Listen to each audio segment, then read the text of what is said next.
ان میں سے نمبر 1 ایران ہے۔ اگر ہم چلتے ہیں عرب سے مشرق کی طرف تو ایران ایک اعتبار سے یہ بازی لے گیا ہے پورے عالم اسلام پر۔ پورے عالم اسلام میں یہ واحد مسلمان ملک ہے جس نے بہرحال اپنی شریعت اپنے عقائد کے مطابق ایک مذہبی انقلاب برپا کیا، اور پورے عالم اسلام میں مذہبی سطح پر حکومت کی سطح پر فنڈامنٹلسٹ صرف ایک ملک ہے کہ اس پہلو سے ایران ان کا ٹارگٹ ہے، ٹارگٹ نمبر 1 ایک خاص اعتبار سے۔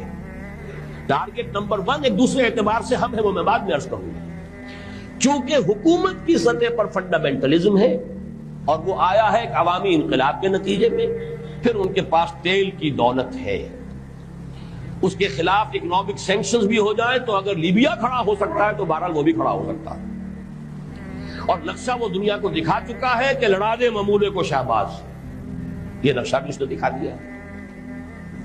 یہ ہے ایران کا معاملہ۔ نمبر 2 پاکستان۔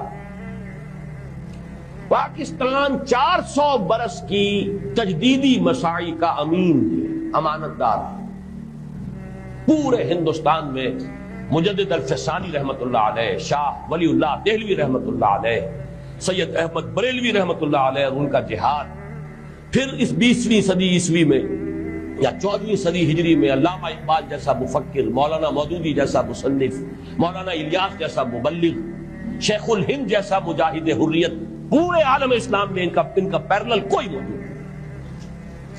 یہ 400 سال کی تاریخ ہے، اس کی امانت اور اس کے نتیجے میں یہاں کے مڈل کلاس میں فنڈامنٹلزم کا ایک نیوکلیس ہے، اگرچہ حکومت کی سطح پر کوئی پیش رفت نہیں ہو سکی آج تک، بلکہ اب تو پسپائی ہو رہی ہے، اب پیچھے ہٹ رہے ہیں۔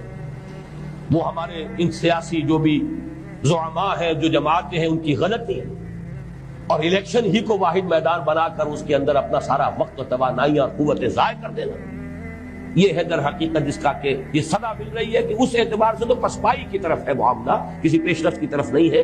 لیکن باہر والے تو دیکھتے ہیں نا کہ اندر کیا کچھ مواد موجود ہے۔ اگر مڈل کلاس میں وہ فنڈامنٹلزم کا بارود موجود ہے تو کسی بھی وقت اس کے اندر جو ہے وہ کوئی دھماکہ ہو سکتا ہے۔ دوسری بات جو ان کے لیے ایک اعتبار سے ٹارگٹ نمبر 1 ہمیں بنا رہی ہے وہ ہمارا ایٹمک نو ہاؤ، پورے عالم اسلام میں اور کسی کے پاس نہیں۔ اسلامی بم اگر بنے گا تو یہی بنے گا۔ یہ ہے مختلف اسباب جس کے بنا پر ایران اور پاکستان کو آپ بریکٹ کر لیجئے، یہ اس نیو ورلڈ آرڈر کا جو ٹارگٹ نمبر 1 ہے، ایک اعتبار سے ایران ہے، ایک اعتبار سے پاکستان۔